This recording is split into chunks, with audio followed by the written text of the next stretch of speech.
With the final shape coming around, marking the finale of the Light and Darkness saga, Luke Smith talking about revealing the future of Destiny after the final shape with some very interesting wording, some very interesting leaks that I will not specify on in this video, and a lot more factors.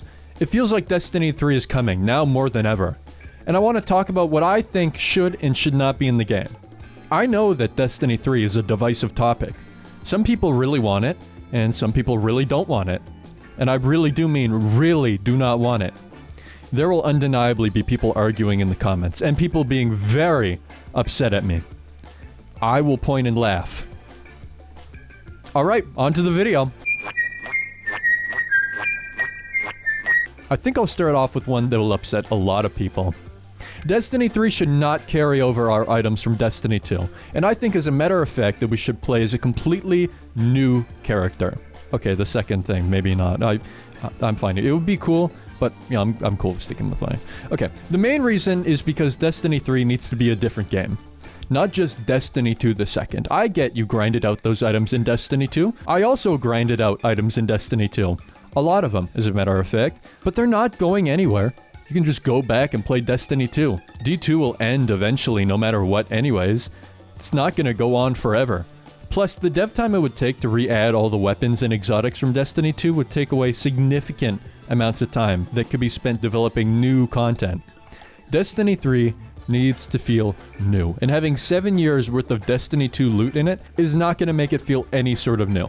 It also shouldn't have Destiny 1 or 2 content like D1 raids or D2 raids. Not ever, but for at least a year, it shouldn't. This is for the same reasons as before. Destiny 3 should be very different. Not to the point of it not being Destiny anymore, but it just shouldn't be the same old. Add new playable races like Elixni or even, I don't know, Cabal? I don't know. New classes. Our Guardian is cool, yeah, but we've been through 10 years with them. That's a whole decade. The Light and Darkness saga should be their story, and now we're on to a new one about a new Guardian. Okay, maybe we don't abandon our Guardian, but there should still be new playable races and classes. Same with new enemies in the current factions. New Vex units and stuff like that. New enemy AI would be great too. AI more advanced than what we have now at least. But most importantly, there should be new content. And a lot of it. Because the problem with Destiny 1 and Destiny 2 launch is that there just wasn't that much after. I guess that was more of a problem with Destiny 2, but Destiny 3 should...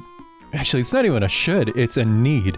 Destiny 3 needs to have a good campaign that feels like it has stakes and isn't just busy work. One where our Guardian doesn't feel like just a tool where everybody else decides what we do, but instead we decide what we do. So basically, I'm saying we should have non-linear missions. In Destiny 2, missions are extremely linear. Go to this one place and you have to do this one thing this specific way. It's just people telling our Guardian what to do, and we get no say. But when missions are non-linear, it's fun and immersive. It feels like your Guardian is coming inside of you.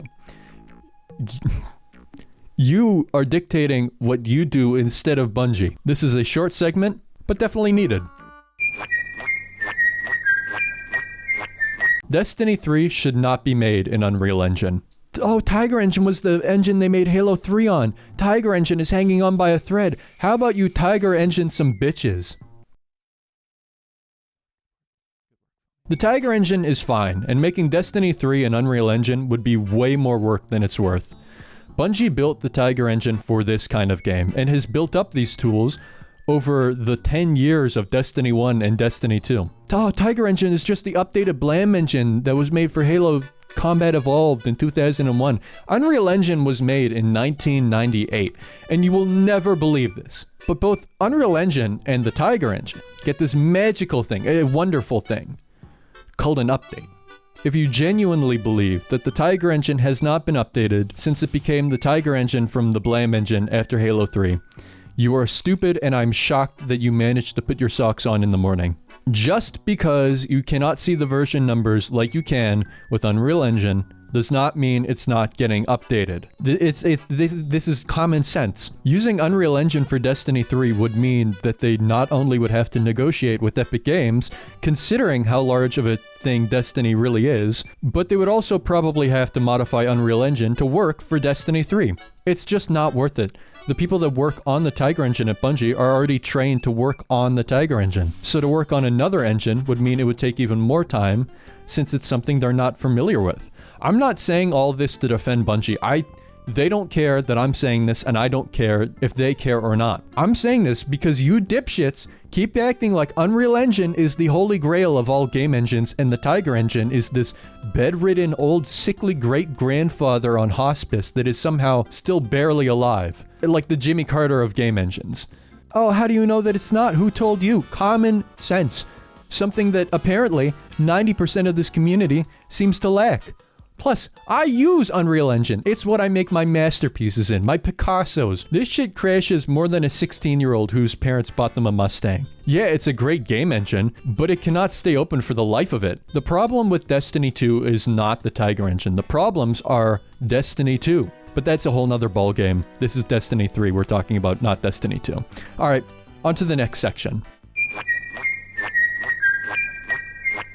That section was pretty long, so I thought it would be a good idea to take a break from my opinions and hear yours. So I asked my Discord server, link below, for their opinions on what should and shouldn't be in Destiny 3. Let's review them.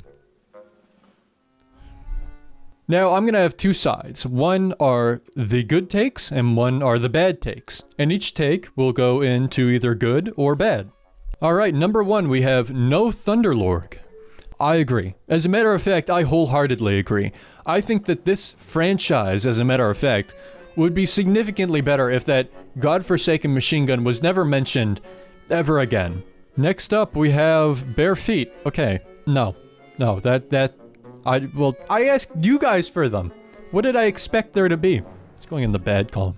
Better storylines. I agree with this one. I even said this, so yeah. That's a good take. It should have Gambit. Okay, well, I mean, like, you could at least try to make it a little bit more believable that you're trying to say something good. It's going in the bad column. This one was so important that he had to at me for this too, just to make sure I saw it. They should add romance options, but only for male characters in-game, so you can watch motherfuckers get upset and have hot gay sex with shacks. And what followed this was a argument. And, this is going in the good tier. Moving on. I want to see more playable character races. This is actually where I got the idea for that part of the video. So I 100% agree. I would love to have like Elixni be playable. Moving on, we have they should add a fursuit to Destiny 3. Not for me though. Oh, I sent this. Oh. Thank you very much for watching. I hope you all have a wonderful Wednesday.